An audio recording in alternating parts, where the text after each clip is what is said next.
Hello दोस्तों, स्वागत है आपका ग्लोरी स्टडी पॉइंट क्लासेज में। मैं शिवम शर्मा। आज के इस वीडियो में हम बात करेंगे कि बंदी रक्षक का आपका सिलेबस क्या है, जिसके अकॉर्डिंग आपको अपनी तैयारी करनी है। हालांकि सिलेबस के रिलेटेड मैं अपना पहले भी वीडियो अपलोड कर चुका हूं कि सिलेबस में आपको क्या क्या चीज़ें पढ़नी है, पर कुछ बच्चों का कमेंट आ रहा है कि सर उसे एक्सप्लेन करके बताइए कि आपने क्या क्या चीज़ें कैसे कैसे स्टडी हमें करनी पड़ेगी, आपने क्या क्या बताया है। तो आज के इस वीडियो में हम पूरा स्टडी को जो है आपका जो सिलेबस है, सिलेबस को अच्छे तरीके से डिस्कस करेंगे। आपको मैं ये भी बताऊंगा कि आपको कौन सी पुस्तक से यानी कौन सी बुक से आपको इन सबको पढ़ना है। तो चैनल पे नहीं है तो चैनल को सब्सक्राइब जरूर कर लें और बेल आइकन को प्रेस कर लें ताकि आपको हर तरीके का लेटेस्ट अपडेट मिलता रहे। अगर जो यूके ट्रिपल एस सी अगर सिलेबस में कोई चेंजेस भी करती है तो भी मैं आपको लेटेस्ट अपडेट दे दूंगा। हालांकि अभी तक कोई चेंजेस नहीं हुआ है। जो आपका 3 अगस्त को यह सिलेबस अपडेट किया गया था, यानी जो आपको जुलाई मंथ में जुलाई के लास्ट मंथ में आपका सिलेबस ही अपडेट हुआ था, उसी के अकॉर्डिंग मैं वीडियो बना रहा हूँ। इसमें अभी फिलहाल कोई चेंजेस नहीं आया है। फिर भी आप इसको मैं आपको एक्सप्लेन अच्छे से करके बता दूंगा कि कौन कौन सी चीज़ आप इसमें अच्छे से पढ़ेंगे और आपकी अच्छे से तैयारी आपको करनी है बंदी रक्षक परीक्षा के लिए। क्योंकि बंदी रक्षक के लिए आपका पहले फिजिकल होगा, उसके बाद आपका क्या होगा, एग्ज़ाम होगा। ठीक है, तो उसको आप क्या करेंगे, पहले अच्छे से पढ़ेंगे, उसके अकॉर्डिंग ही आप अपनी तैयारी करेंगे। तो आइए वीडियो को स्टार्ट कर लेते हैं। पहले आप देखें क्या क्या सब्जेक्ट आपके आएंगे, किन किन सब्जेक्टों को आपको पढ़ना जरूरी है और कितने नंबर के प्रश्न पूछे जाएंगे। तो आप यहाँ देखेंगे सबसे पहला आपका टॉपिक है सामान्य हिंदी से। आपको 20 अंक के क्वेश्चन मिलेंगे आपको, यानी 20 क्वेश्चन आपके आएंगे। एक एक नंबर का आपका एक क्वेश्चन होगा, यानी 20 अंक आपके कहाँ से आएंगे, हिंदी से आएंगे। उसके बाद हम बात करेंगे सामान्य ज्ञान एंड सामान्य अध्ययन की, जिसमें सामान्य ज्ञान यानी जीके एंड जीएस दोनों का पोर्शन रहेगा। इसमें आपके 40 अंक के क्वेश्चन आएंगे, वो कहाँ से होंगे इस चीज़ का भी आप ध्यान रख लें। उसमें क्या होगा देखेंगे आप, सामान्य बुद्धि परीक्षण एवं मानसिक योग्यता, यानी जो आपका रीजनिंग और मैथ मिक्स आती है उस तरीके के क्वेश्चन आपके इसमें से पूछे जाएंगे। पहला टॉपिक आपका ये रहेगा। दूसरा टॉपिक आपका इतिहास का, इतिहास से भी आपके कुछ क्वेश्चन पूछे जाएंगे। भूगोल से भी आपके कुछ क्वेश्चन पूछे जाएंगे, यानी राजनीतिक शास्त्र यानी पॉलिटिकल साइंस से भी आपके क्वेश्चन होंगे। अर्थशास्त्र यानी इकोनॉमिक्स से भी आपके कोई क्वेश्चन होंगे।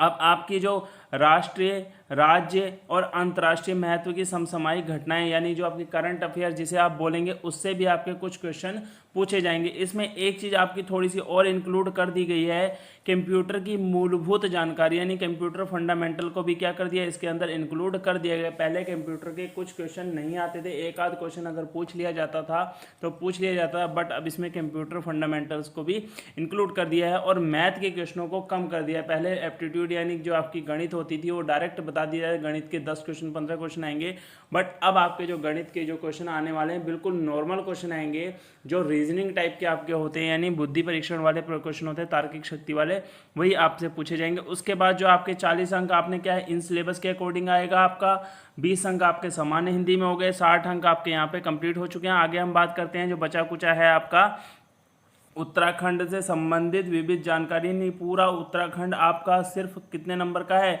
40 नंबर ही आपको खाली कौन दिला सकता है, उत्तराखंड दिला सकता है। यानी उत्तराखंड की जीके अगर आप अच्छे से पढ़ लेते हैं तो ये आपको पूरे के पूरे 40 नंबर आपको यहीं दिला देगा। और अगर आप उत्तराखंड और हिंदी अपनी पक्की कर लेते हैं, हिंदी और उत्तराखंड के क्वेश्चनों को आप अच्छे से अगर पढ़ लेते हैं तो आपका पेपर यहीं पे क्वालिफाई हो जाएगा। अगर आप जनरल कैटेगरी या ओबीसी कैटेगरी के लिए हैं तो आपके 45 नंबर लाना बहुत ज़्यादा ज़रूरी है, तभी आपका एग्ज़ाम क्या होगा, क्वालिफाई होगा। अदरवाइज अगर आप SC ST या EWS के अंदर आते हैं तो उसमें क्या होगा, आपको 33% नंबर लाने बहुत ज़्यादा ज़रूरी हैं। ठीक है, तो आप अपने नंबरों का कैलकुलेशन किस तरीके से करेंगे, आगे हम बात करते हैं कि आपने कैसे कैसे किस किस चीज़ की तैयारी करनी है और कौन कौन सा आपसे यहाँ पे पूछा जाएगा। सबसे पहले हम विषय हिंदी की बात करते हैं। हिंदी में आपके क्या क्या चीज़ें पूछी जाएंगी, हिंदी के लिए हम बात करेंगे क्या क्या चीज़ें आपसे पूछी जानी है। यहाँ पे देखेंगे भाषा एवं हिंदी भाषा, भाषा क्या है, भाषा के प्रकार क्या हैं, हिंदी भाषा का विकास कैसे हुआ, कार्यालय भाषा क्या है, हिंदी की बोलियां क्या हैं, उत्तराखंड प्रदेश में प्रमुख बोलियां, चाहे कुमाऊनी हो, गढ़वाली हो या जौनसारी हो, ये सब आपकी भाषाएं आपको याद होनी चाहिए। इन सब के बारे में आपको पता होना चाहिए कि कुमाऊनी में इस चीज़ को क्या बोलते हैं, नाक में पहनने वाला, गले में पहनने वाला, इन सब चीज़ों का आपको भरपूर ज्ञान होना चाहिए, तभी आप इस हिंदी के बारे में अच्छी जानकारी आप रख सकेंगे। ठीक है, आप यहाँ देखें लिपि एवं वर्णमाला। ठीक है, लिपि एवं वर्णमाला से आप देवनागरी लिपि का विकास कैसे हुआ, देवनागरी लिपि के गुण क्या हैं, उसके दोष क्या हैं, देवनागरी लिपि में लिखी जाने वाली भारतीय भाषाएं कौन कौन सी हैं, इनके बारे में पढ़ेंगे। स्वर एवं व्यंजन आपके क्या हैं, इन चीज़ों के बारे में आपने पढ़ना है। इन सब के लिए आपकी सबसे बेस्ट बुक है जो मेरे अकॉर्डिंग मैं तो आपको कहूँगा कि आप लूसेंट की जो हिंदी आती है यानी सामान्य हिंदी उसके अकॉर्डिंग पढ़ेंगे, आपका बहुत अच्छे से क्या हो जाएगा, क्लियर हो जाएगा। और उत्तराखंड हिंदी के लिए आप उत्तराखंड की जो परीक्षा वाणी है उसको लेंगे तो उसमें आपको ये सारी कुमाऊनी गढ़वाली और जौनसारी भाषा से रिलेटेड सभी चीज़ें मिल जाएंगी। गले में पहनने वाले को क्या बोलते हैं, कमर में पहनने वाले को क्या बोलेंगे, वो सब चीज़ें आपकी यहाँ पे इंक्लूड हो जाएंगी। आप अगर परीक्षा वाणी ले लेते हैं तो उत्तराखंड हिंदी के जितने भी क्वेश्चन आपके यहाँ बनेंगे उत्तराखंड बोलियों के, उत्तराखंड में बोली जाने वाली प्रमुख बोलियाँ, वो सब आपकी इसके अंदर इंक्लूड हो जाएंगी। तो आप ये 2 बुक्स तो अपनी ज़रूर खरीदिए। हिंदी के लिए आप क्या लेंगे, सामान्य ज्ञान लूसेंट की, सॉरी सामान्य हिंदी, सामान्य ज्ञान नहीं, सामान्य हिंदी लेंगे लूसेंट की। और आप परीक्षावाणी लेंगे किसकी, उत्तराखंड परीक्षावाणी, जिसका राइटर है आपके केसरी नंदन त्रिपाठी। ठीक है, केसरी नंदन त्रिपाठी जो है, क्योंकि उत्तराखंड परीक्षावाणी और दूसरे नाम से भी आती हैं, पर जो केसरी नंदन त्रिपाठी की है उसकी आप लेंगे, वो ज़्यादा आपकी बेटर है। उसमें आपको डिटेल अच्छे तरीके से मिल जाएगी। हिंदी वर्तनी यानी स्पेलिंग जो है आपका विश्लेषण, शुद्ध अशुद्ध, विराम चिन्ह और हिंदी अंक, इन चीज़ों के बारे में भी आप पढ़ेंगे कि आपको बहुत अच्छे से ये हिंदी वर्तनी आपको अच्छे तरीके से आनी चाहिए कि आपके कौन से वर्ड शुद्ध लिखे हैं, कौन से अशुद्ध हैं, इनको आप अच्छे से पहचान लें। आगे हम बात करेंगे शुद्ध संरचना यानी वर्ण के बारे में आपको पढ़ना है, अक्षर पढ़ना है, प्रत्यय क्या होते हैं, उपसर्ग क्या होगा, संज्ञा क्या होगा, सर्वनाम क्या होगा, क्रिया, पदलिंग, पद, लिंग, वचन, पुरुष, विशेषण, अलंकार, क्रिया विशेषण, कारक, ये सभी आपको बिल्कुल अच्छे से तैयार होने चाहिए। आपको देखो पूछे तो इनमें से कुछ ही टॉपिक्स पे क्वेश्चन जाएंगे, पर आपके दिमाग में सभी होने चाहिए ताकि आपको कहीं से भी क्वेश्चन पूछा जाए तो आप बिल्कुल भी डाउट में ना आए। उसके बाद शब्द भंडार में तत्सम हो गए, तद्भव हो गए, देशत हो गए, आगत हो गए। इसमें आगत में क्या होगा, भारतीय और विदेशी दोनों भाषाओं से हिंदी में आए गए प्रचलित शब्द जो होंगे वो आपको लिया रहेगा। एकार्थी शब्द यानी एकार्थी यानी जिनका एक अर्थ निकलता हो, अनेकार्थी यानी जिनके अनेक अर्थ निकलते हों, विप्रार्थी जिन्हें विलोम शब्द कहते हैं, समानार्थी यानी और पर्यायवाची शब्द, इन सब के बारे में भी आपको अच्छे से पढ़ना है। संधि में आपका स्वर संधि, दीर्घ संधि, गुण संधि, इन सब के बारे में आपको पूरा अच्छे तरीके से पढ़ना है। और आगे बात करेंगे तो वाक्य परिचय यानी देखेंगे आप यहाँ पे लिखा है वाक्य परिचय, वाक्य का आशय एवं परिभाषा, वाक्य के प्रकार, वाक्य शुद्धि, लोकोक्ति, मुहावरे वगैरह ये सब भी आपका इसमें प्रयोग किया जाएगा। पत्र लेखन, टिप्पण, प्रारूपण, विज्ञप्ति, सरकारी व सरकारी पत्र, ये सब इस चीज़ के अंदर इंक्लूड होगा। ठीक है, इन चीज़ों को भी आप देखें। जन संचार एवं हिंदी कंप्यूटिंग संचार मीडिया में महत्व, ये वगैरह पत्रिकाएं, दूसरे हिंदी सोशल मीडिया, ये सब इसके अंदर इंक्लूड हो रहा है। ठीक है, आदि हिंदी कंप्यूटिंग, फॉन्ट टाइपिंग व पेज लेआउट। ठीक है, इन सब के बारे में ये जो नीचे वाला जो पोर्शन आपको यहाँ दिख रहा है, ये आपका जो क्या होगा, लिखित परीक्षा होती है जिसमें आपको कॉम्प्रिहेंशन वगैरह दिए जाएंगे। कई यूके ट्रिपीएससी के जो मेन एग्जाम उसमें भी आपके ये पूछे जाते हैं, तो इन सब के बारे में भी आपको पढ़ना होगा। ठीक है, आगे हम बात करें हिंदी साहित्य के बारे में हम बात करेंगे। जो मेन टॉपिक है आपका जो राइटर से रिलेटेड है, कक्षा 10 और 12 तक की जितनी भी हिंदी की पुस्तक हैं, कक्षा 10 एवं 12 की जो एनसीईआरटी पाठ्यक्रम की पुस्तक हैं, उसमें कुछ राइटर्स हैं जिन्होंने पद्य खंड में और गद्य खंड में कुछ कविताएं और कुछ रचनाएं लिखी हैं, उनके बारे में आप पढ़ें। कबीर हो गया, सूरदास हो गया, तुलसी हो गई, मीरा, रसखान, जयशंकर प्रसाद, निराला, सुमित्रानंदन पंथ हो गया, माखनलाल हो गए हैं, चतुर्वेदी, मुक्ति बोध हो गया आपका, मंगलेश डबराल हो गए हैं, राजेश जोशी, इन सब की बारे कविताएं वगैरह जो भी इनके दोहे वगैरह जो भी हैं आपको अच्छे से इनको क्या कर लेना, पढ़ लेना है। राहुल साकत्यायन, इनके बारे में हजारी प्रसाद द्विवेदी, प्रेमचंद्र हो गया, महादेवी वर्मा हो गया, शिवानी पीताम्बर दत्त हो गया है, बर्दवाल, ठीक है, हरिशंकर परसाई हो गया है, शैलेश मटियानी हो गया है, मनोहर श्याम जोशी हो गया, मन्नू भंडारी और शेखर जोशी, इन सब के सबसे रिलेटेड जितने भी आपके हिंदी में कविताएं, कहानियाँ वगैरह जो भी हैं, आपको सबको एक एक बार अच्छे से देख लेना है ताकि आपको क्या आसानी से याद हो जाए। अब बात करेंगे क्या सामान्य बुद्धि परीक्षण में आपका क्या रहेगा। सामान्य बुद्धि परीक्षण में आप देखेंगे यहाँ पे दर्पण एवं जल प्रतिबिंब वगैरह ये सब चीज़ें श्रृंखला, आपको सीरीज से रिलेटेड सादृश्यता यानी जो आपको सामने चित्र दिखाई देगा उसके सामने दूसरा चित्र आपको देना, वर्गीकरण करना यानी किसी चीज़ को कैसे क्लासीफाई किया जा रहा है उस चीज़ को आप देखेंगे।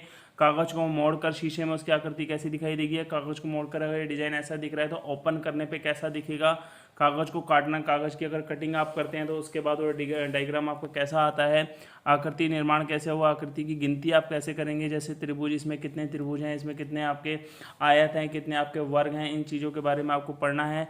ऐसे ही कई प्रकार की आकृतियाँ आपके सामने यहाँ पर लिखी हुई हैं। और आगे यहाँ पे देखोगे कैलेंडर कुछ टॉपिक मेन मैं आपको बताता हूँ, जैसे डेट वेट निकालना, बर्थ डेट निकालना, या कौन सा साल, इसके बाद अगर इस साल में ये वाला दिन इतनी तारीख को आता है तो अगले साल ये वाला दिन इतनी तारीख को कौन सा दिन आएगा, ऐसे करके जितने भी आपके क्वेश्चन बनते हैं सब आपके होंगे। यहाँ पे क्रम व्यवस्था, यानी किसी को अगर आपने सीटिंग अरेंजमेंट करना है कि एक व्यक्ति एक लाइन में तो दूसरे या तीसरे नंबर पर बैठा है, तो उस लाइन में 15 व्यक्ति हैं तो उसका आगे से बाएं से या दाएं से कौन सा स्थान होगा, इस तरीके के सारे क्वेश्चन आपके आएंगे। तो आप यहाँ पे ढंग से देख लें, सारे नाम आप अच्छे से पढ़ सकते हैं। पहली परीक्षण हो गया, या रक्त संबंध से आपका क्वेश्चन आ जाएगा, आपका कथन एवं तर्क आ जाएगा, कई चीज़ें आपकी ऐसी हैं जो आपके इसमें पूछी जाएंगी। अब इसमें देखेंगे आप इतिहास वाले पोर्शन में आपसे क्या पूछा, सिंधु घाटी की सभ्यता के बारे में पूछेगा, वैदिक सभ्यता के बारे में पूछेगा, उत्तर वैदिक काल के, महाकाव्य काल के, जैन धर्म बौद्ध धर्म के बारे में पूछेगा, मौर्य काल के बारे में आपसे पूछेगा, उत्तर काल के बारे में, मौर्य काल के बारे में आपसे पूछा जाएगा, गुप्त साम्राज्य हो गया, उत्तर गुप्त काल हो गया, संस्कृति विकास अरब व तुर्की आक्रमण हो गया, मध्यकालीन भारत में देखें दिल्ली सल्तनत वाला हो गया, आपका भक्ति आंदोलन, सूफी आंदोलन, ये सब इसके अंदर इंक्लूड हो जाएंगे। और उसके बहमनी व विजयनगर राज्य, मुगल काल हो गया, मराठा व सिख हो गया, आधुनिक काल में भी ये कई चीज़ें आप देखेंगे, ब्रिटिश शासन, British India, east India company, British शासन हो गया, भारत में राष्ट्रवाद का विकास वगैरह, इन सब के बारे में आपको बहुत अच्छे से पढ़ना है। आप ये कांग्रेस का विभाजन हो गया और आपका जो मुस्लिम लीग की स्थापना है, इसके बारे में आप ज़रूर पढ़ें, इसके बहुत क्वेश्चन आपको देखने को मिलते हैं, ठीक है। और एक गोल सम्मेलन जो है आपका, ये वाला भी आप ज़रूर पढ़ेंगे। इसमें गांधी जी ने जो क्या कहते हैं इरविन समझौता किया था, उसके बारे में भी आप क्या पढ़ना है, बहुत ज़्यादा ज़रूरी आपको पढ़ना है, ठीक है। विश्व का इतिहास वगैरह सब आपको पढ़ना पड़ेगा। भारत का विश्व भूगोल, यानी भारत के भूगोल के बारे में पढ़ना होगा, जहाँ पे आप देखेंगे कौन सी नदियाँ कहाँ बहती हैं, कौन सा डेल्टा आपके कहाँ पे हैं, सब आपको पूरा एक एक चीज़ को अच्छे से क्लियर करना है कि उत्तराखंड में कौन से दर्रे हैं, उत्तराखंड की चोटियाँ कौन सी है, उत्तराखंड के ये जितना भी आपको कितना मैदानी क्षेत्र है, कितना पहाड़ी क्षेत्र है, कौन से राज्य में स्थान है इसका, ये वो जितनी भी आपकी भूगोल से रिलेटेड चीज़ें, नदियाँ, कुएँ, गदेरे, नालियाँ, पानियाँ, जितना भी कुछ आता है सब कुछ आपको पढ़ना है। कौन सी सड़क इसमें लंबी सड़क है, कौन सी छोटी है, कौन सी चौड़ी है, कौन सी मोटी पतली, जितना भी सब कुछ चीज़ें आपको इसमें पढ़नी होगी। कौन सी सीमा रेखा चीन से मिलती है, कौन सी बांग्लादेश से, कौन सी नेपाल से, कोई भी चीज़ आपने नहीं छोड़नी है। ऊंचा नीचा दायां बायां जो भी आपका आता है सब आप इसमें भूगोल में पढ़ लेंगे। सामान्य ज्ञान और अध्ययन के अंतर्गत आपको मैंने बता ही दिया है, इस चीज़ को आप देखने की जरूरत नहीं है।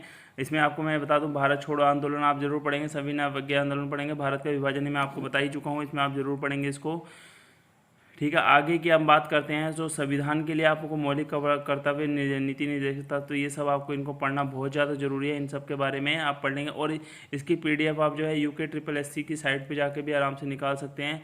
अर्थव्यवस्था में आपको क्या पढ़ना है, इस चीज़ का भी देख लें कि जैसे आपका क्या कहते हैं गरीबी रेखा वाला हो गया, बेरोजगार वाला हो गया, या आपका पंचवर्षीय योजनाएं हो गई हैं, जैसे कि कौन सी खेती किससे संबंधित है, इस तरीके से आप इसको भी पढ़ सकते हैं। मछलियों से संबंधित क्या है, दुग्ध क्रांति को क्या कहते हैं, इसको ये वो जो आपका कई चीज़ें आती हैं इसमें, आप उसको क्या करेंगे आसानी से देखेंगे, ठीक है। आज के इस वीडियो में हमने आपको काफ़ी सिलेबस बता दिया। उत्तराखंड के लिए तो आपको एक एक चीज़ परीक्षावाणी मैंने आपको बता दिया, तो आप परीक्षावाणी को जो जितना पढ़ सकते हैं उतना पढ़ें, अच्छे से पढ़ें। कम से कम आप 40 में से आपके पेपर में 35 नंबर तो आपके आने ही चाहिए, तभी आप अपने आप को क्वालिफाई मानना उत्तराखंड वाले में, नहीं तो आपके लिए बहुत बड़ी मुसीबत खड़ी हो जाएगी। क्योंकि अगर आप उत्तराखंड वाले पोर्शन में 40 में 30 से 35 नंबर के बीच में अगर नंबर नहीं लाते हैं तो आपको पेपर क्वालिफाई करना बहुत ज़्यादा टफ हो जाएगा, क्योंकि हिंदी हर किसी की अच्छी नहीं होती है, इस चीज़ का आप ध्यान रखना। हिंदी में बहुत से बच्चों को बहुत ज़्यादा दिक्कत पड़ती है। तो इसके बाद कंप्यूटर वगैरह का भी नॉर्मल सिलेबस है, उसको भी आप अच्छे से रीड कर लेंगे। तो आज के वीडियो कंप्यूटर में आपको नॉर्मल कंप्यूटर की बेसिक कंसेप्ट आपको क्लियर करने हैं, जिसमें आप ऑपरेटिंग सिस्टम, सॉफ्टवेयर, हार्डवेयर की कौन कौन सी चीज़ें होती हैं, इन सबको आप क्या कर लेंगे, चेक कर लेंगे। इंटरनेट के लिए इंटरनेट का यूज़ क्यों किया जाता है, कैसे किया जाता है, ये सब आपकी उसमें आ जाएगा कि इसकी रैम क्या है, रोम क्या है, इन सब के बारे में आप पढ़ेंगे तो आपको समझ में आ जाएगा। तो आप अपने सिलेबस की अच्छे से तैयारी कीजिए, अच्छे से इन सब चीज़ों को समझ लीजिए ताकि आपको अच्छे से क्लियर हो जाए। तो यही सिलेबस है आपका